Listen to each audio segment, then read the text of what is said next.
안녕하세요. 교육 분야 7년차 레오멘토입니다. 오늘은 동국대학교 편입에 대한 이야기를 해보려 하는데요. 동국대학교는 1906년 5월 8일 불교계 선각자들이 세운 불교 독립 명문대학으로 명진학교라는 이름을 시작으로 현재는 동국대학교로 불리고 있는 117주년이 된 대학입니다. 서울시 중구에 위치하고 있으며 주변 지하철로 동국대학교의 이름을 딴 동대 입구역 6번 출구 바로 근처에 위치하고 있으며 서울 랜드마크로 유명한 N타워, 장충체육관 등이 있습니다. 2023년 동국대 편입 경쟁률을 살펴보면 일반 편입 35.07대 1, 학사 편입 16.56대 1로 나타내고 있는데요. 일반 편입 정원이 86명, 학사 편입이 54명으로 올해 동국대 편입 모집 인원이 일반 편입 143명, 학사 편입 54명인 걸 감안하면 올해는 상대적으로 일반 편입과 학사 편입의 경쟁률의 격차가 23년도에 비해 줄어들 것으로 예상되네요. 동국대 편입 지원 자격은 일반 편입 전문대졸 이상 또는 4년제 2학년 이상 수료자, 학사 편입은 4년제 이상 졸업자로 타 대학과 크게 다르지 않습니다. 전형 요소를 살펴보면 인문계열, 영화 영상학과, 자연계열 모두 같은 기준으로 선발하고 있는데요. 1단계에선 필답고사를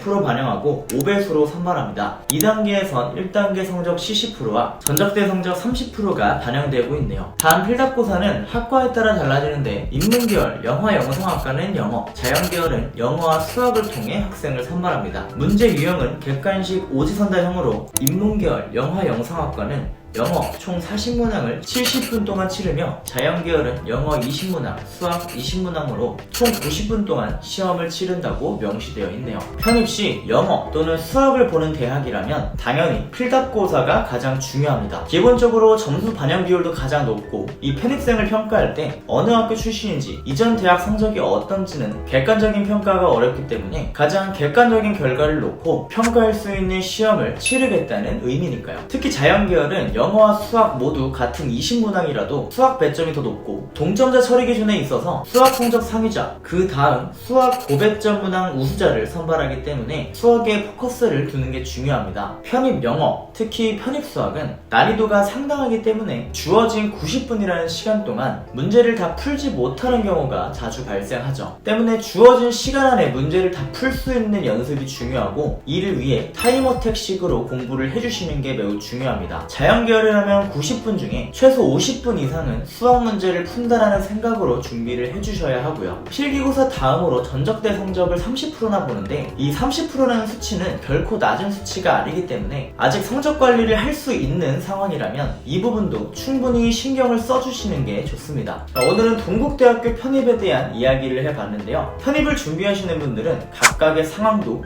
이유도, 목표도 다릅니다. 때문에 자신의 상황에 맞는 플랜이 가장 중요하죠. 아직 편입을 준비하고 계신 분들이나 편입을 이제 막 알아보시는 분들 중에서는 편입 지원 자격이 안 되거나 지원 자격은 되는데 성적이 부실해서 걱정이거나 일반 편입이 아닌 학사 편입을 준비하고자 하시는 분들도 있을 겁니다. 이러한 경우엔 학자원행제라는 제도를 통해서 성적 개선 또는 편입 지원 자격을 갖추기 때문에 편입 지원 자격을 갖춰야 되는 분들이나 그 외 동국대 편입 관련 질문사항이 있으신 분들은 아래 상담 폼을 통해 문의 주시면 성심성의껏 답변 도와드리도록 하겠습니다. 저는 지금까지 레오멘토였습니다. 감사합니다.